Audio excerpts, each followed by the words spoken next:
saya nggak punya kamera. Lebih seru ya. Bukan masalah nyalain video. Kagak punya kamera. Kameranya nggak dipasang juga, nggak ada. Ini pakai komputer biasa soalnya. Jadi saya share screen aja. Bisa di-enable nggak share screen saya?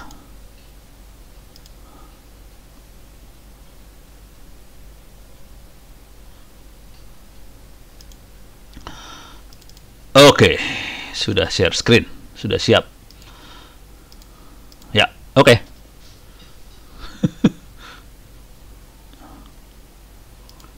Ayo, oke.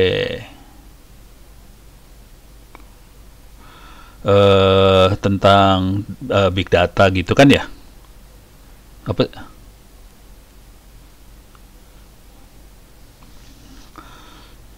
Oke. Cyber security di situs badan publik. Oke. Siap. Oke.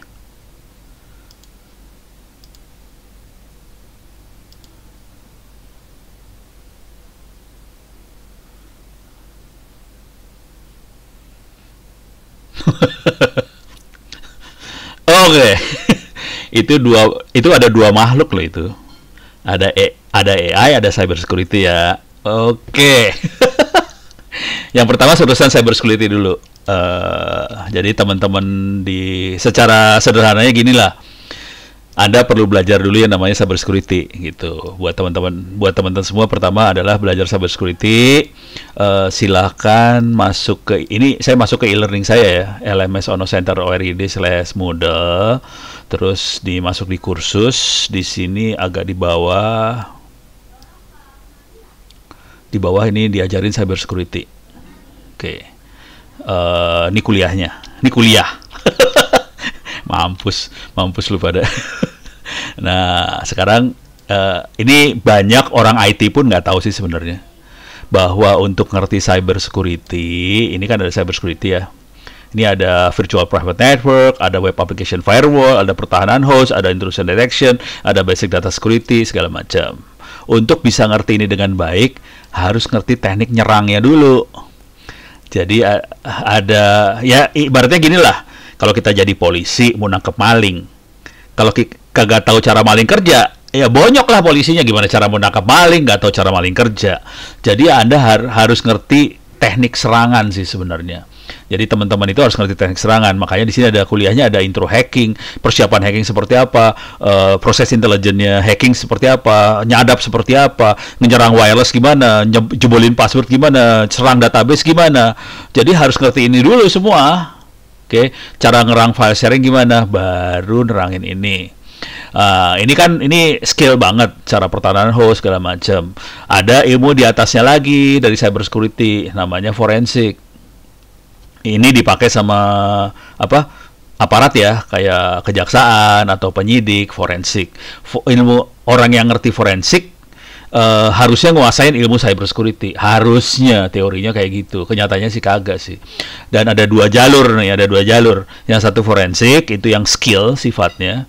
Yang satu lagi adalah information security management gitu.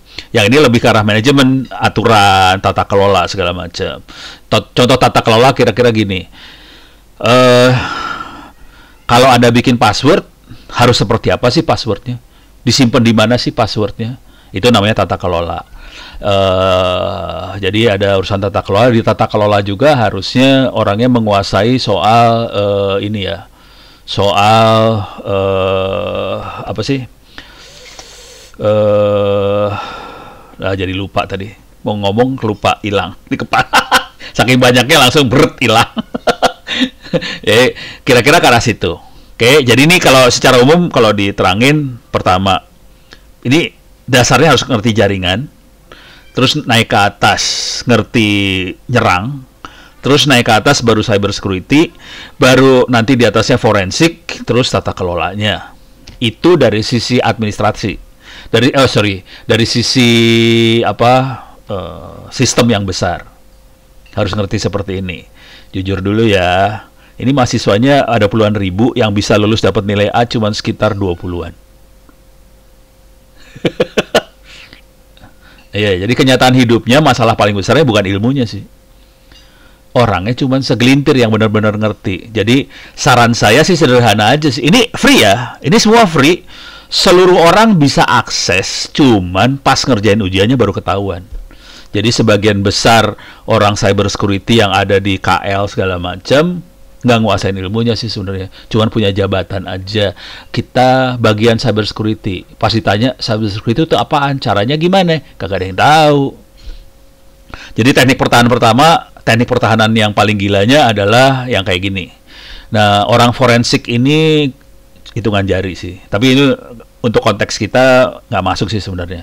Teknik pertahanan yang lain adalah dari sisi user, jadi si penggunanya sendiri ya. Jadi ada dua teknik pertahanan, satu dari sisi sistem, ini admin jaringan, satu lagi user. Oke, user ini sama juga. Ini ada internet safety nih, internet safety, ada kuliahnya. Di sini diterangkan tentang dasar keamanan informasi, perilaku aman di dunia online. Contoh perilaku aman di dunia online adalah jangan posting sembarangan, gitu kira-kira. Jangan tiap kali masuk ke restoran posting, karena langsung ketahuan lu sukanya apa, ke restoran mana, dan ini contoh serangannya kayak gini nih contohnya, waspadai ranjau cinta di internet. Ini kelihatannya kalimatnya sederhana ya. Korban yang pernah ke saya langsung itu ada satu ibu-ibu di Klaten, dia kerugiannya sekitar 300 juta rupiah. Teman saya nanganin korbannya sekitar 2M. Jadi serangannya ganas loh ini, hati-hati. Gitu ya. Itu terus ada yang namanya cyberbullying. Cuma di Indonesia nggak gitu terkenal cyberbullying, yang terkenal adalah hoax. Padahal hoax adalah sebagian dari cyberbullying. Jadi teknik serangannya sangat tidak teknis banget. Ada kecanduan konten negatif, keamanan password, keamanan email. Ini contohnya gini. Contoh yang jelas ini waktu tahun lalu kalau nggak salah, saya diundang 2 kali sama BCA. Kenapa sama BCA? Jadi kasusnya adalah perusahaan-perusahaan yang kliennya BCA melakukan transaksi ke perdagangan. Dia tidak pakai e-commerce kayak Bukalapak, Tokopedia segala macam, karena transaksinya udah mainannya ratusan juta sampai miliar. Dia pakai email doang. Isinya email cuma gini doang. Gua pesen dong 3 kontainer apa gitu ya. Dan emailnya bisa, ini ada teknik phishing, kita bisa hajar di situ. Gitu. Jadi emailnya bisa dihajar dari sana, kita ditipu. Jadi cara nipunya gampang banget ini nipunya. Ini perusahaan Cina ini pura-pura jadi perusahaan yang dagang tadi. Terus tinggal bilang gini, oh maaf ya, pesanan Anda sudah kami proses. Silahkan kirim kontainer dalam perjalanan. Silahkan kirim pembayarannya ke bank account ini. Gitu. Ketipu langsung. Dikirim itu duit sama bagian finance di perusahaan tadi. Dan itu kejadian langsung. Maksudnya waktu saya ngasih ceramah di mereka, ada yang langsung bilang, Pak, itu kejadian di perusahaan kami. Gitu. Dan ini ruginya ratusan juta rupiah loh ini. Cuma pakai satu email ratusan juta rupiah. Ini contoh keamanan gadget, perangkat bergerak, handphone, segala macam. Paling sederhana mah gini lah. Kan saya ngajarin tadi cyber security juga ya. Jadi saya bisa ngajarin orang cara bikin trojan sampai kita bisa ngambil alih handphone sasaran, dan kita bisa ngelihat itu kamera depan, gambar yang ada di kamera depan tolong ditarik. SMS-nya tolong ditarik. Jadi saya bisa ngelihat SMS, kamera, segala macam. Gitu. Ini serius, bikinnya gampang, asli, gampang. Gitu ya. Terus keamanan media sosial kayak gimana, dan ini hampir tiap hari banyak sekali orang yang ngomong ke saya, Wono, akun saya di Facebook dihack, bisa balikin nggak Instagram saya dihack, kayak gitu. Banyak kan, bonyok dah lo. Nah sarannya udah ngerjain yang ini, kerjain ujian di paling bawah ini. Silahkan kerjain ujian buat ngetes ke diri sendiri kemampuannya. Jadi ini ilmu pertama ya, ilmu pertama. Tadi kan pertanyaannya mau AI sama cyber security. Sarannya dari sisi cyber security, kuasain ilmu ini dulu. Baru lu ngomong AI. Ini bonyok, orang pada bonyok. Kalau yang untuk end user yang kayak gini-gini masih banyak yang lulus lah ya. Sekarang kita masuk ke AI. AI-nya juga ada kuliahnya juga. Jangan khawatir, ini kuliah 3 semester sih sebenarnya.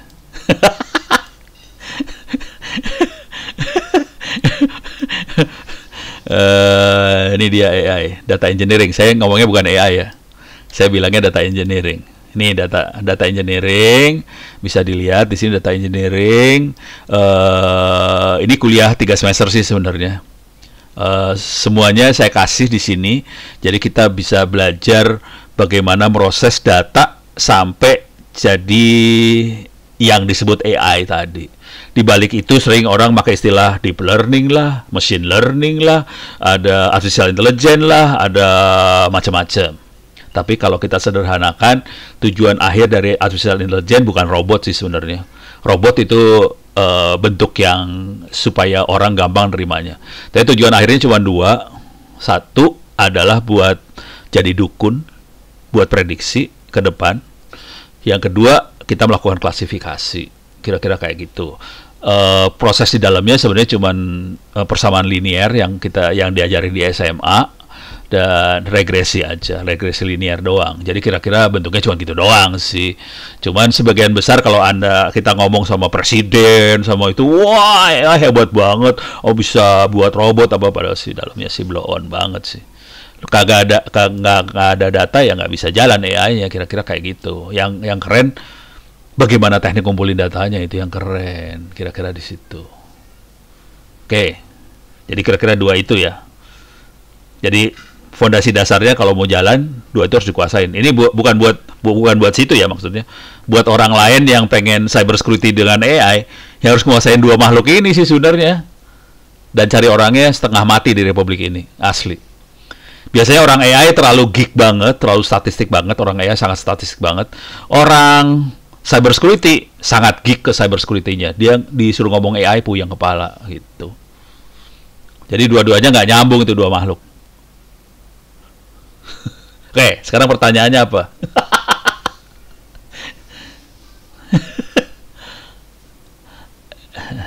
Enggak, kalau mau nguasain ilmunya harus nguasain 3 semester. Kalau nguasain ilmunya, kan lu ilmunya bukan ini kan. Dari sisi hukum kan lebih banyak hukumnya kan? Atau sisi iya, hukum sama policy lah kali ya.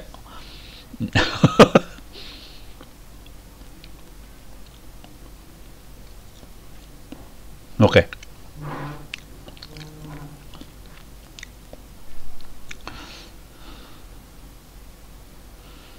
Oke. Siap.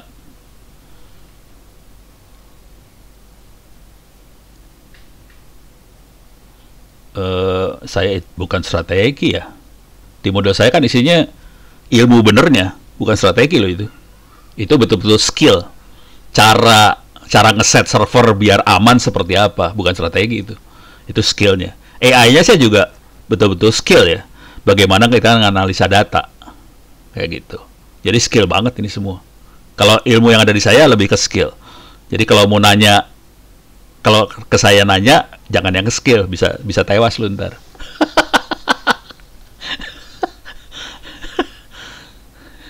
Ya.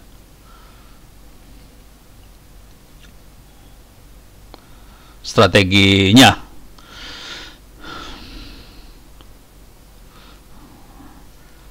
Ya ada 2 makhluk itu. Oke. Kunci utamanya bukan di alat, bukan di hardware, bukan di software. Kunci utamanya ada di manusia. Jadi kuncinya manusia. Dan seringkali, ini ngomong jujur dulu ya, kalau kita ngomong sama pimpinan, bos, segala macam, wah kita akan anggarkan, kita akan beli komputer yang paling kenceng. Jangan khawatir, itu kejadian yang saya hadapin sama pimpinan-pimpinan di atas, ngomongnya kayak gitu semua. Ini baru ngomong, jadi ngomongnya, wah kita beli alat buat cyber security, kita beli firewall paling mahal. Pas sudah dibeli barangnya nyampe, terus pertanyaannya, kenapa kagak jalan? Kan udah gua anggarin, mahal banget loh ini, 7 miliar, gak jalan. Ya lu kagak nganggarin orang biar pinter. Jadi kunci utama di sini adalah orang pinter yang bisa ngoperasin ini semua sih sebenarnya. Gitu sih. Jadi kalau ngomong strategi, manusia sih sebenarnya. Cuman kalau ini dikeluarin jadi bagian dari tesis lu kagak laku. Kata Ono, strateginya manusia. Wah, ini nggak bisa dianggarin ini. Wah, gitu.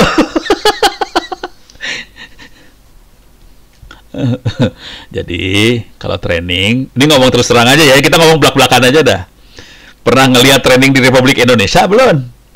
Trainingnya bukan masalah anggaran sih. Kalau training, yang penting bukan anggaran. Yang penting sertifikat. Jadi, saya sudah pernah training ini, sertifikatnya ini. Pas ditanya, beneran kagak bisa apa-apa. Karena dia dapatnya sertifikat. Jadi, ada masalah besar di situ sih sebenarnya. Gitu. Jadi masalahnya manusia lagi sih sebenarnya. Karena birokrasi yang ada memang yang dilihat sertifikat. Kalau yang bikin sertifikatnya benar ya orangnya jadinya benar. Masalahnya sebagian besar keluarnya sertifikat doang. Bukan ilmu yang benar yang dikeluarin. Gitu masalahnya. Jadi kalau kita ngomong idealis, wah kita mengadakan training ribuan ini. Ini ngomong terus terang aja ya. Nih, gua kasih lihat lah. Nih, kita masuk ke depannya e-learning ini ya. Oke, ucapan terima kasih pada gini-gini nih. Ini keren nih kan. Mesin e-learning rakyat banyak digunakan untuk memandaikan guru-guru tentang e-learning. Bagus kan? Secara swadaya masyarakat lagi. Bagus kan? Di 80 kota udah 16.000 guru yang ikut training seperti ini diorganisasi oleh Koktik dan IGTIK PGRI. Banyak dong 16.000. Harusnya selama pandemi ini harusnya jalan dong e-learningnya kan? Kagak jalan. Sekarang gua kasih lihat. Karena mereka dapetnya sertifikat, udah gitu nggak ada nyawanya. Nih saya kasih lihat. Mereka udah gitu ngomong ke saya, Pono. Ini saya kasih lihat lah yang paling nyebelin di dunia ini. Jadi semua orang boleh, ini gratis loh, ini gratis nggak usah bayar apa-apa. Udah gitu sekolah-sekolah pada minta, Pono, saya mau dong dikasih ini dong mata pelajaran buat siswa-siswa saya. Oke, gua kasih gratis. Ini ada sekolah menengah atas, ada SMP, ada SMA. Kita masuk SMP dah. SMP. Ini ada SMP Plus Citra, Nadinatul Ilmi, Banjarbaru, apa segala macam nih ya. Coba lihat. Nih ada banyak nih, ada SMP Negeri 27, ada Baitul Hikmah, Fisika Baitul Hikmah. Ini udah lama nih Baitul Hikmah. Jadi orangnya waktu itu kirim email ke saya, Pono saya ngelola sekian sekolah, 3 sekolah kalau nggak salah di Cianjur. Oke. Terus saya minta mapel online buat semua pelajaran yang ada di sekolah itu. Oke, ini gue kasih. Dia kasih daftarnya banyak banget. Gue capek bikinnya nih. Sekarang kita lihat isinya. Kita klik aja ya. Kosong. Nggak ada isinya. Nggak ada isinya. Nggak ada isinya. Asli nggak ada isinya. Dan ini terjadi di sebagian besar guru yang minta mapel ke saya. Saya kasih free. Kosong. Nggak ada isinya. Nggak ada yang bisa ngisi ternyata. Jadi kenyataannya adalah mereka cuma punya label pernah kursus apa, tapi nggak nguasain ilmu benernya sih sebenarnya. Dan ini terjadi bukan cuma ini guru ya, kasusnya guru ya. Makanya sebel banget pandemi ini kan langsung kacau semua kan ceritanya kan.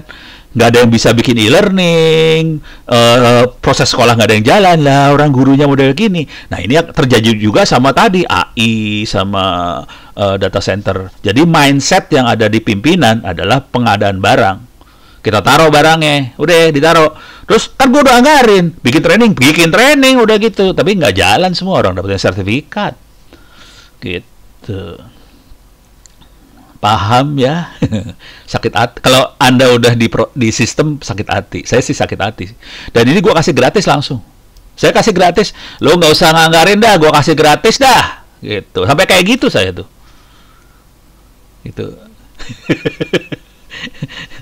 Pasti pusing ya urusannya ya. Beda banget kan?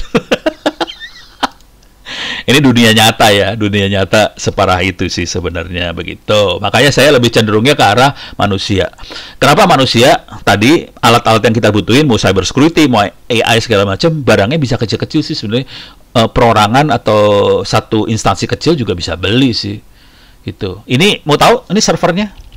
Ini kan keren kan? Udah ngerjain apa segala macam nih ya. 80 kota, berapa ribu guru, ini siswanya juga banyak ya, puluhan ribu siswa dalamnya. Ada 39.000, tapi kemarin gua deletein. Jadi orang-orang yang nggak pernah login, saya delete abis. Semuanya yang nggak pernah login, saya delete jadi 31.000. Jadi hampir sekitar 8.000 saya delete nih. Soalnya saya ngeliat, wah ini nggak pernah login, buang sampai tinggal 31.000. 31.000 yang udah login. Nanti kalau saya iseng lagi, yang sudah 4 tahun nggak login, delete. 3 tahun nggak login, delete. Soalnya banyak yang kayak gitu. Nah, ini kan udah kayak level kampus nih, puluhan ribu itu ya.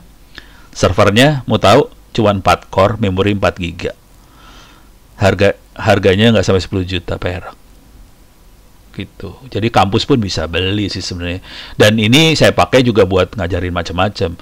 Dan ini komputer yang saya pakai ini sekarang yang Anda lihat layarnya ini adalah komputer yang saya pakai buat eksperimen AI dan sebagainya. Ini komputernya cuman i5 memori 16 giga gitu. Harganya ini karena kok bukan laptop ya, ini komputer biasa. Harganya tuh sekitar 5 juta 6 juta perak. Jadi sebetulnya yang nama AI, cyber security segala macam bisa murah kalau orangnya pinter. Kuncinya ada di situ sih. Kalau orangnya kagak ngerti apa-apa ya jadinya pengadaan barang yang jadinya minta vendor ngasih harga yang tinggi-tinggi. Wah, beli yang ini aja Pak, beli yang ini aja gitu. Dan orang berpikir bahwa tinggal klik jadi kan. Klik ini selesai, klik ini. Ya kagak lah. Kejadiannya mah nggak kayak gitu kali. Gitu ya, sip, pusing kan kalau ngomong sama saya kan. Ono mah ngomong realita soalnya.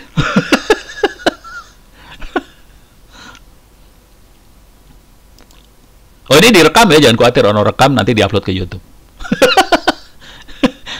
Jadi ntar bisa kalau mau ngeliat lagi bisa lihat rekamannya Ono di YouTube itu.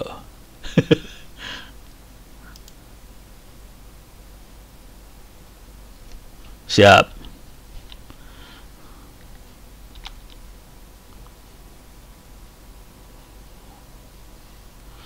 Kelebihan kekurangan apa nih? Oh, sorry, ini beda ya. AI buat cyber security sama kita ngamanin data yang ada di AI lain. Ini mau yang mana nih? Saya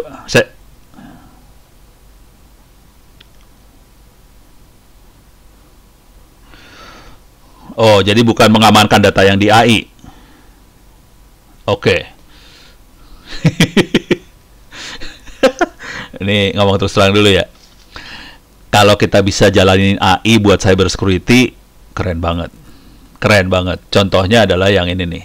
Contoh real ya. Drone, emprit. Ini udah kategori udah AI nih. Ya Ismail. Ini punya Ismail Fahmi. Ismail tuh murid saya soalnya. Jadi Ismail itu tugas akhirnya sama Ono gitu. Waktu di ITB dia tugas akhirnya sama. Jadi Ono pembimbing tugas akhirnya Ismail. Jadi kira-kira kayak gini. Jadi dia bisa ngambil data dari internet segala macam, dia analisa data, terus dia bisa ngeluarin peta kayak gini, visualisasi ke datanya supaya kita gampang buat mencerna. Kalau nggak datanya bentuk tulisan dan banyak banget kan, susah otak buat mencerna. Kalau gambar lebih gampang. Ini contoh visualisasi, ada yang proposisi, petahana. Oke, jadi kira-kira bentuk visualnya kira-kira seperti ini. Contohnya drone emprit Ismail Fahmi.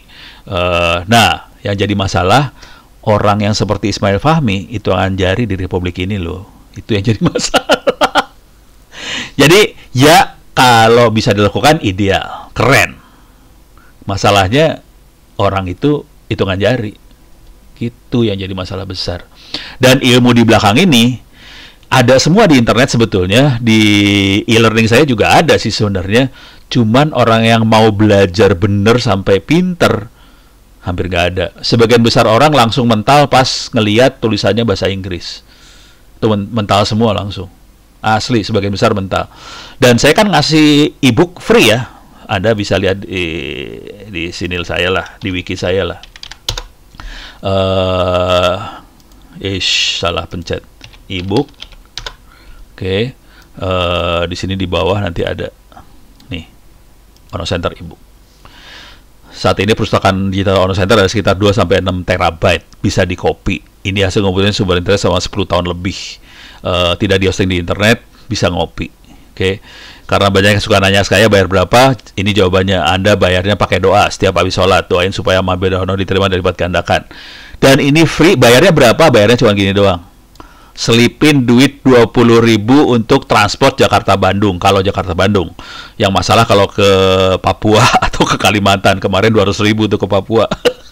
Sampai kaget saya. Hah, nggak salah nih? Iya Pak, 200.000. Ya udah gue bayar dah. Papua 200.000 gitu.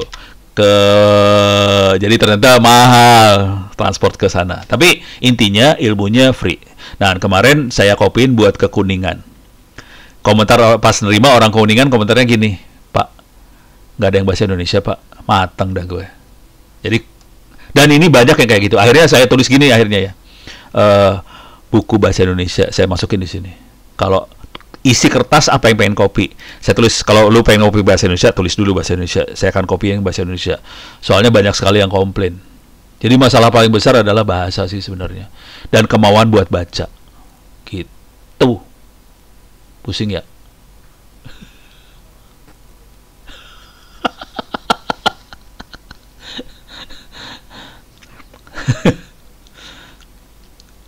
Apalagi?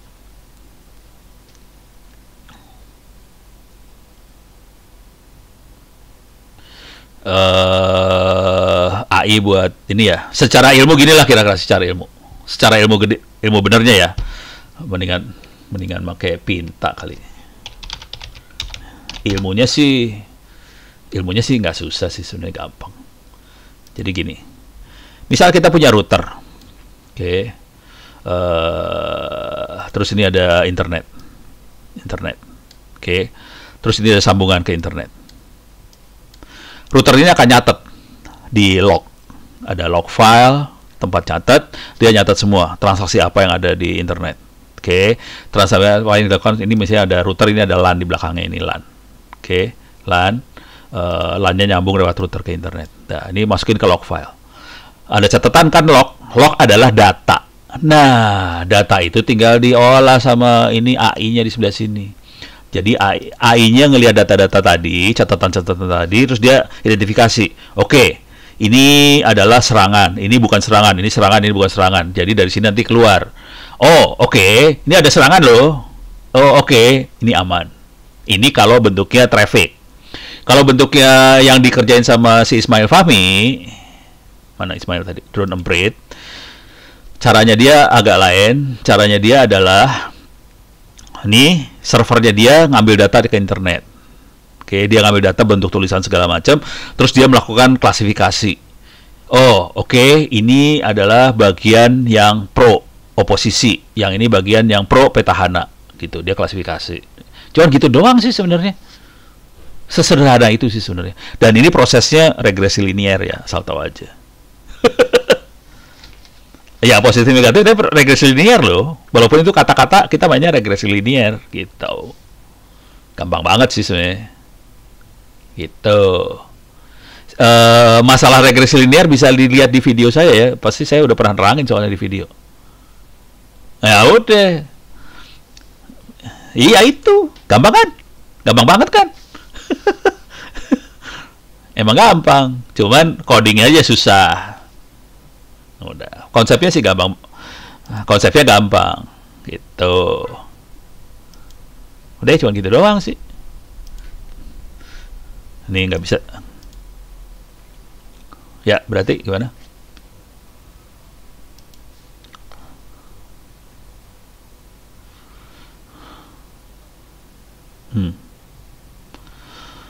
Satu lebih cepat, ya lebih cepat. Yang kedua masalah paling besarnya sebenarnya gini. Kalau manusia suruh baca data segitu banyak, nggak sanggup, nggak ada satu orang pun yang sanggup buat baca segitu banyak data. Jadi karena datanya banyak banget, suruh yang bacanya komputer, kira-kira kayak gitu lah. Kalau nggak bisa bonyok lah orang suruh baca, kurang kerjaan banget ngeliat data-data kayak global-global kayak gitu. Saya juga males bacanya gitu. Makanya ada istilah big data segala macam. Itu karena emang udah di luar kemampuan manusia sih ya buat baca data segitu banyak, dan datanya kan banyaknya banyak repetitif dan nyebelin banget gitu kan. Ya udah. Suruh komputer yang baca.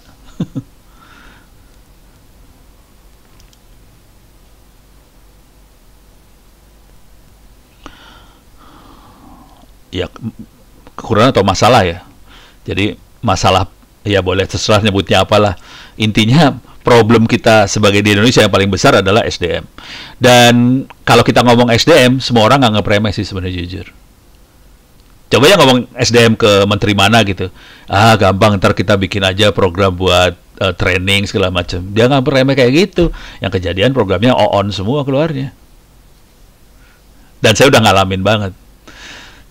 Jadi saya pernah di Mabes misalnya, saya ngajarin. Ini kejadian beneran ya. Di Mabes saya ngajarin tentang AI. Oke. Saya kasih free aja dah, Pak. Ini jenderalnya saya bilang, gua kasih free, nggak usah dibayar dah. Gua kasih free. Tapi suruh anak-anak itu kerjain online di server saya. Jadi saya nggak usah datang ke Mabes segala macam kan. Suruh kerjain online. Langsung itu nggak ada yang lulus. Tewas semua. Waktu itu saya juga sempat ngajar cara bikin BTS seluler. Dari 60 orang yang lulus cuma 2 orang. Kan seru kan. Gitu. Jadi masalah besarnya, kalau kita serius nggak lulus sih. Kalau serius dengan saya biasanya nggak pada lulus. Yang lulus bisa hitungan jari langsung. Karena sebagian besar orang itu cuman dilihatnya sertifikat sudah absen. Iya, ikut absen. Ilmu mah nggak penting, absen. Dan itu yang terjadi dengan kan ada irjen segala macam ya, auditornya itu ya. Mana bonnya, mana absennya, mana slide-nya. Masalah orangnya udah pintar mah nggak penting. Ya, gitu dah. Ya, lanjut.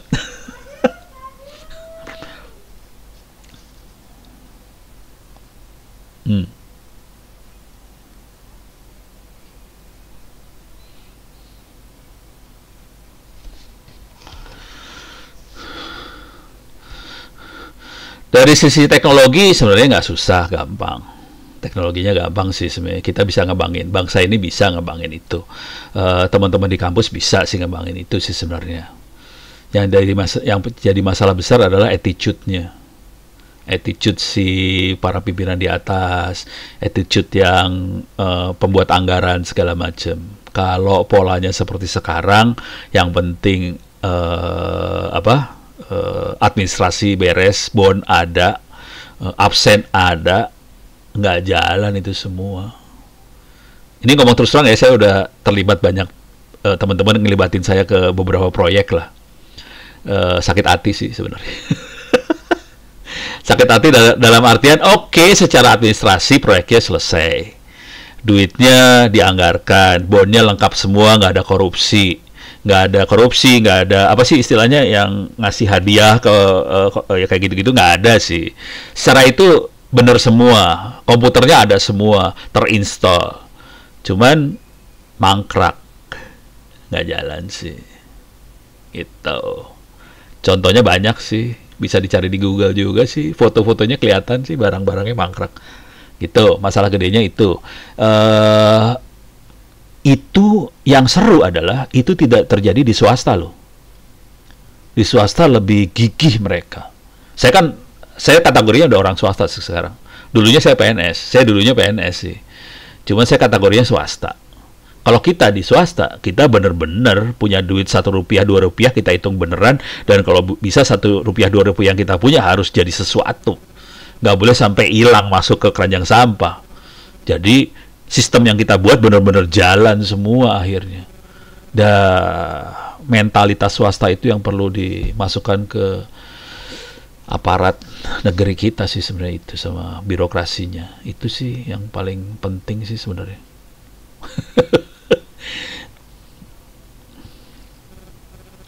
Bisa, anak-anak bisa bikin kok.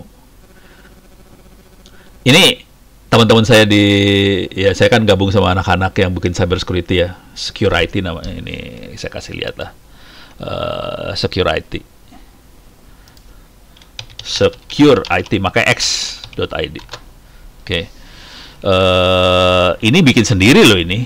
Ini mereka bikin alatnya sendiri dan dipakai oleh angkatan dan sebagainya. Ini bikin sendiri dan dipakai. Jadi kita bisa bikin sih sebenarnya. Dan anak-anak ini, teman-teman yang ini bikin AI buat cyber security. Jadi mereka udah bikin sih sebenarnya barangnya. Makanya saya ngomong gitu karena ya emang kita bikin dan kita bisa, dan ya bisa lah. Nggak susah sih sebenarnya. Yang paling susah adalah ngadepin manusianya. Karena mindsetnya pengadaan barang, bonyok tuh barang langsung. Ya bisa kita installin. servernya ada, tapi kan nggak jalan, kan sakit hati, udah gitu.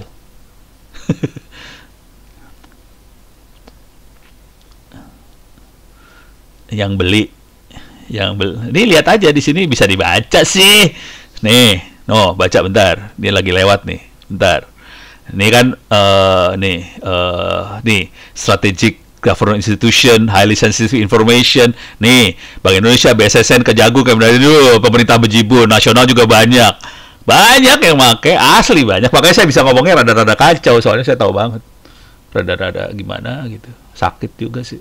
Ya secara anggaran sih kita aman sih, maksudnya ya dibayar, cuman kan kita kan bukan sekedar bayar urusannya di sini. Kalau bisa ya dipakai yang benar lah. Kita sebagai, ya bayangin kita buat sesuatu, bayangin lah kita bikin kue. Kita tahu ini kue enak. Lu bisa beli kuenya, dibeli itu kue, emang dibeli, cuma ditaruh di keranjang sampah kan sakit hati. Kita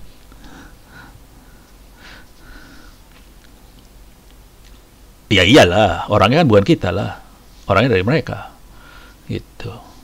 Ada proses training sih, proses training ada, cuman ya gitu. Dan ini saya pernah kejadiannya gini, mereka sudah di training setahun sebelumnya sama pihak lain lah yang ngasih training, terus teman-teman yang ini udah masang alat segala macam kan,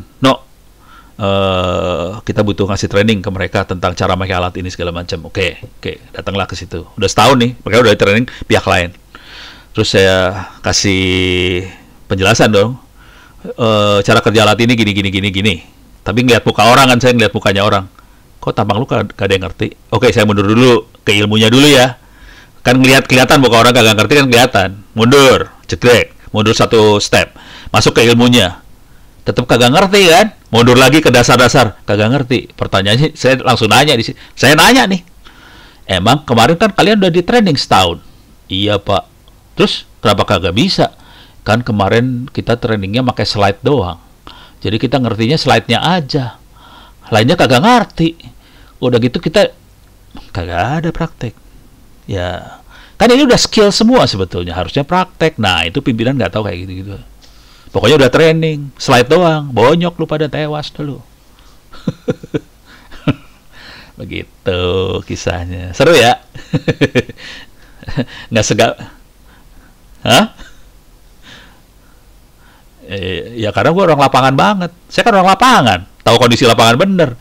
Gue kagak pakai teori doang. Saya teori ngerti. Kan saya ngajar, dosen ngerti teori. Tapi kan saya di lapangannya kental juga. Dan kita bikin alat loh ini. Kita nggak teori loh, kita bikin alat ini, bikin, hati-hati. Lihat ini, 2009, 2020, kan kacau.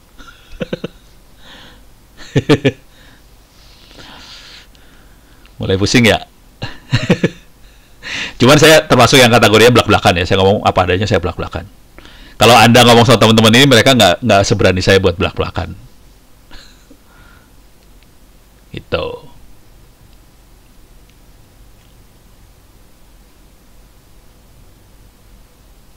Oh. Iya. Cuman sarannya gini, ini kan lebih ke arah strategi kali ya. Pernah pakai metodenya, metode apa? Metode buat analisa. Kan ini kayak teknologi adopsi ya, adopsi teknologi kan. Udah kepikir belum metodenya seperti apa? Buat nganalisa sebuah adopsi, sebuah teknologi.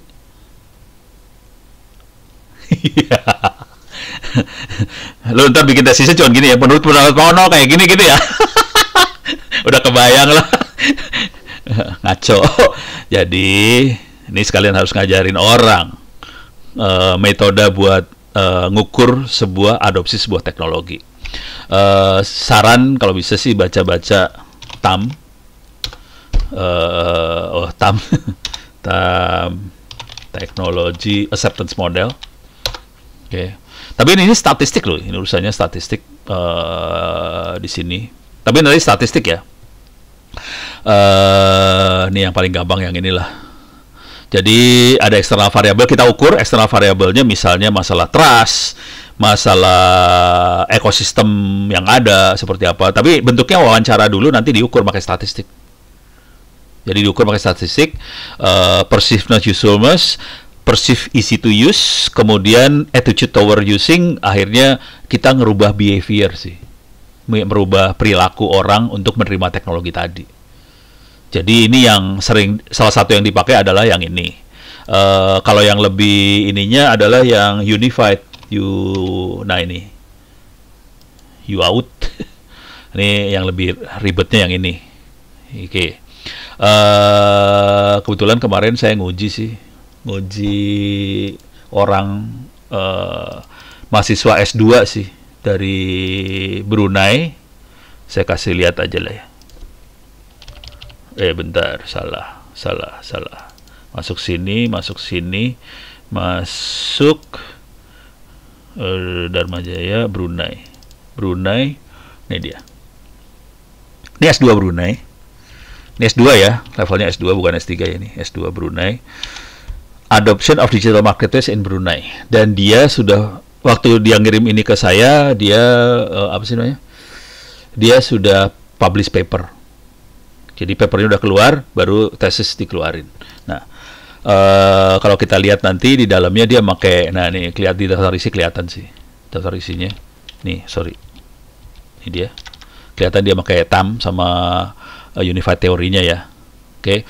Dan nanti dia parameter yang dia pakai ini nih, social influence, facilitating condition, satisfaction, trust. Nanti itu juga harus punya apa? Variabel, parameternya apa? Buat acceptance model itu apa parameternya? Oke. Nah, ini diukur sama dia, jangan khawatir, dia pakai wawancara seperti ini tapi diukur ya, keluar statistiknya. Ini di bawah sinilah ukurnya. Nah, ini udah kelihatan nih ukurannya. Ini keluar, ini ukuran-ukurannya. Nah, ini tingkat apa sih? Bener nggak hasil pengukurannya? Ini tingkat apa sih? Cron Bench Alpha, konsistensi dari hasil pengukurannya dia. Ini konsisten, lumayan konsisten. Dia ukur konsistensinya, terus udah gitu dia akhirnya kesimpulannya faktor mana dari parameter itu yang paling menentukan tingkat adopsi teknologinya. Keluar angkanya sekian persen. Oke, bentar ya, saya kasih di kesimpulan aja. Kesimpulan ada biasanya. Kalau nggak salah dari kesimpulan sih. Ini udah daftar pustakanya, 1/4 dari tesis daftar pustaka. Kira. Oke.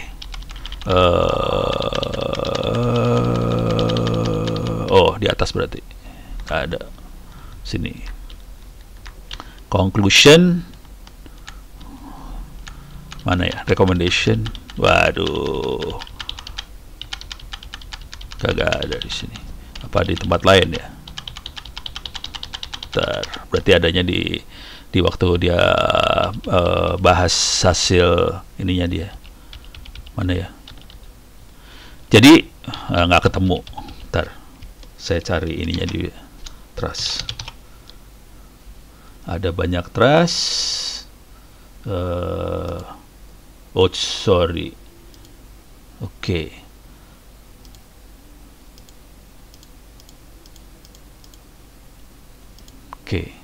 Nah, ini dia. Dia bisa ngukur. Oke, trust ternyata faktor ketiga. Angkanya sekian. Dia kasih. Ada angkanya loh. Terus facilitating condition sebagai faktor kedua, angkanya sekian. Nanti ada lagi, apalagi angkanya sekian. Satisfaction nomor pertama. Most significant variable adalah satisfaction, angka sekian. Jadi waktu hasil wawancara itu kita juga perlu nanti dianalisa segala macam. Kita bisa nentuin faktornya sekian persen sebetulnya yang akan menentukan. Jadi kayak gini harus dilakukan sih, pakai statistik sih. Asik ya. Nangis ya. Jangan khawatir, Ono suka jadi penguji di S2, S3, jadi pertanyaan suka error kalau udah Ono nanya kan error biasanya.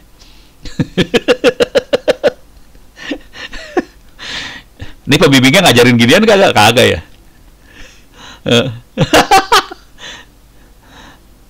Iya, kebijakan hanya bisa, jadi gini, kebijakan yang benar itu kalau didukung sama data sih sebenarnya. Nggak bisa kita main oral kayak gitu, nggak bisa. Kita harus bisa ngasih angka. Ini yang pertama, ini kedua, ketiga. Dasarnya apa? Pertama, kedua, ketiga. Ini ada angkanya kan? Gitu. Stres kan? Kalau pembimbingnya Ono stres ya. Udah tahu saya. Pasti stres kalau Ono jadi pembimbing. Karena langsung statistik. Gitu. Dan harusnya, ini kan urusan decisions, penentuan kebijakan, strategi, segala macam kan. Harusnya dasarnya statistik seperti ini sebetulnya. Gitu. Kalau enggak, kebijakan kita banyak salah. Kalau saya perhatiin, sebagian besar pengambil kebijakan Republik ini dasarnya hasil ngobrol doang. Tapi dia nggak ngeluarin angka ini langsung. Kata Pak Ono kayaknya gini, kata si ini kayaknya gini. Nah, terus yang benar siapa? Dan ini datanya dia dari respondennya banyak dia. Ada hampir 300 sekian lah responden. Hampir, pokoknya cukup mencukupi untuk satu negara, Brunei. Gitu. Ini kan negaranya Brunei yang dia pakai. Dia kan Brunei. Ini bukan Indonesia. Ini Brunei. Gitu. Bagaimana? Cukup stres sama Ono?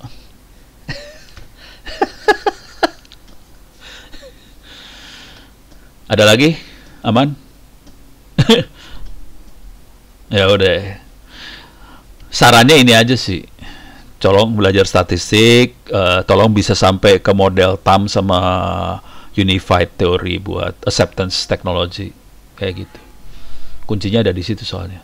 Dan itu yang dipakai oleh banyak public policy graduate program ya. Jadi program pascasarjana urusan public policy yang bagus pasti dia akan main seperti ini. Mainnya kayak gini banget. Dia tidak sekedar wawancara dan sangat kualitatif banget.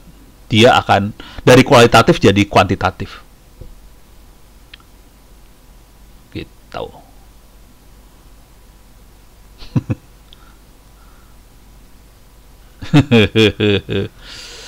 Ini di mana sih? Unpad apa di mana sih?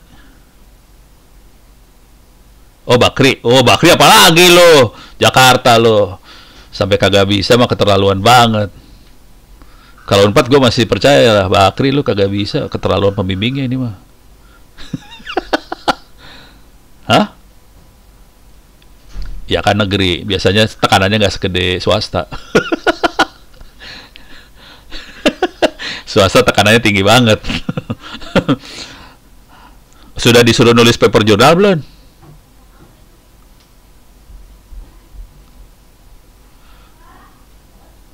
Oh ini apa S2, S3? S3 kan?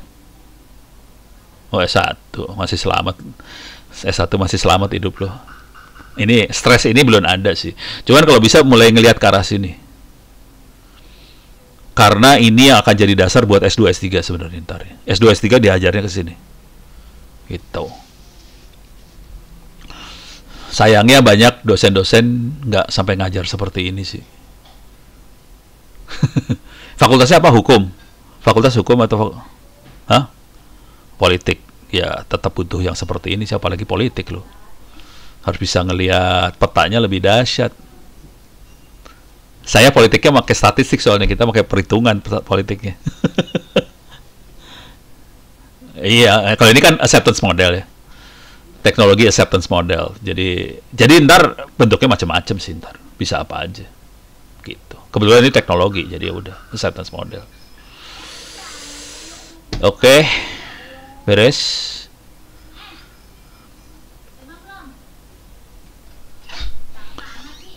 Bisa, cuman untuk S1 kayaknya belum sampai harus Anda masih selamat karena S1. Tapi kalau S2, S3 gua bantai habis langsung. Kalau S1 masih dimaafkan lah. Ya, masih kualitatif, ya kasihan deh lo, kira-kira kayak gitu. Tapi kalau udah S2, S3 lu nggak bisa kualitatif lagi. Begitu. Ya kualitatif bisa, wawancaranya tetap kualitatif sih, tapi keluarnya harus ada angkanya. Dari kualitatif keluar angka gitu. Dan itu seru urusannya tuh. Sip, beres? Oke, aman? Oke. Sama-sama. Saya Liv ya. Waalaikumsalam.